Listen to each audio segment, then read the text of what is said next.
Oke, selamat datang. Di beberapa menit ke depan, kita akan kupas tuntas soal bahaya asap rokok dan hubungannya yang ternyata erat banget sama pneumonia pada anak.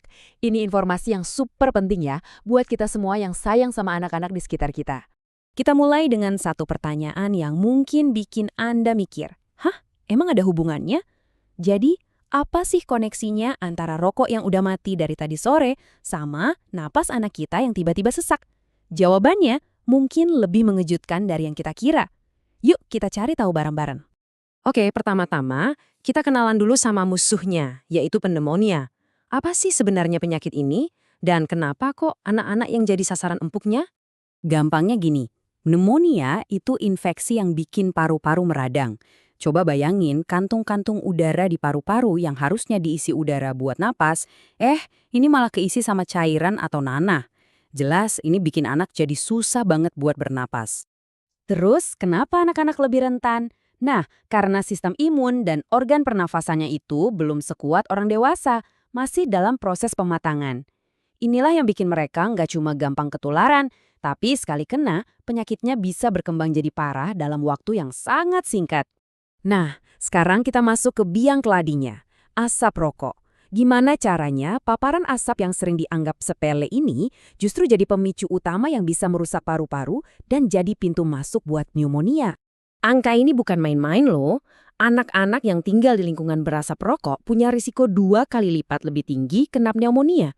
Udah gitu, kalaupun kena, gejalanya cenderung lebih berat dan sembuhnya pun jadi lebih lama. Kebayangkan penderitaannya? Istilah perokok pasif pasti kita semua udah sering denger kan?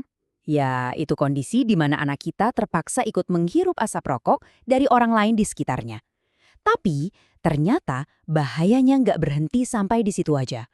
Nah, ini dia jawaban dari pertanyaan kita di awal tadi. Third hand smoke. Ini musuh dalam selimut yang nggak kelihatan. Jadi, sisa-sisa racun dari asap rokok itu nempel di mana-mana. Di baju, sofa, gorden, mainan anak, bahkan di rambut kita. Dan racun ini tetap aktif berjam-jam, bahkan berhari-hari setelah rokoknya mati. Terus gimana proses kerusakannya di dalam tubuh anak? Jadi ada 3 langkah. Pertama, asap itu mengiritasi dan merusak lapisan saluran napas yang lembut. Kedua, pertahanan alami paru-paru jadi lemah. Nah, kalau pertahanannya udah jebol, kuman dan virus jadi gampang banget masuk dan bikin infeksi. Tahu resikonya itu satu hal, tapi tahu kapan harus lari ke dokter, itu bisa jadi penentu segalanya. Sekarang, kita fokus ke tanda-tanda darurat yang wajib banget diketahui setiap orang tua. Tolong perhatikan baik-baik ya. Ini bukan saatnya buat tunggu dan lihat. Mengenali gejala-gejala ini dengan cepat bisa jadi pembeda antara anak bisa dirawat di rumah atau harus masuk kondisi gawat darurat. Kalau Anda lihat salah satu aja dari tanda ini, jangan tunda lagi, segera cari pertolongan medis. Tanda-tandanya, napasnya jadi cepat dan kelihatan susah, dadanya sampai cekung ke dalam setiap kali narik napas, bibir atau wajahnya pucat kebiruan, demam tinggi nggak turun-turun, atau anak kelihatan lemes banget dan nggak mau minum sama sekali. Ini tanda bahaya. Kenapa harus secepat itu? Karena gejala-gejala tadi itu nunjukin kondisi pneumonianya udah berat. Anak kemungkinan besar butuh dirawat di rumah sakit biar bisa dipantau ketat, dapat obat-obatan yang pas, dan yang paling penting, mencegah komplikasi yang lebih bahaya lagi. Oke, setelah tahu semua bahayanya, sekarang kita masuk ke bagian yang paling penting, solusinya. Gimana caranya kita bisa bikin perisai pelindung buat anak-anak kita? Jawabannya sebenarnya simpel kok. Ini tolong digarisbawahi ya, dan diingat baik-baik. Tidak ada level paparan asap rokok yang aman buat anak. Sedikit pun nggak ada. Jadi, rumah yang 100% bebas asap itu bukan lagi pilihan, tapi sebuah keharusan.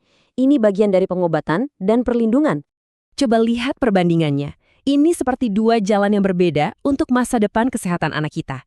Di satu sisi, ada resiko sakit parah, bolak-balik ke dokter, dan resiko komplikasi. Di sisi lain, ada pertahanan paru-paru yang kuat, pemulihan yang cepat, dan lingkungan yang sehat buat dia tumbuh. Pilihannya ada di tangan kita. Kami paham, berhenti merokok itu perjuangan yang nggak mudah. Kalau memang Anda atau anggota keluarga lain belum bisa berhenti total, ada langkah-langkah wajib yang harus dilakukan. Pertama, selalu, tanpa terkecuali, merokok di luar rumah, jauh dari pintu dan jendela. Kedua, habis merokok, langsung ganti baju.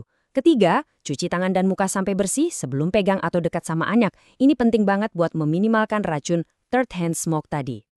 Jadi, kesimpulan akhirnya sederhana banget. Perlindungan terbaik dan obat paling mujarab untuk paru-paru anak adalah lingkungan yang 100% bebas dari asap rokok. Pertanyaannya sekarang, langkah kecil apa yang akan Anda ambil mulai hari ini untuk menciptakan perisai pelindung itu bagi mereka?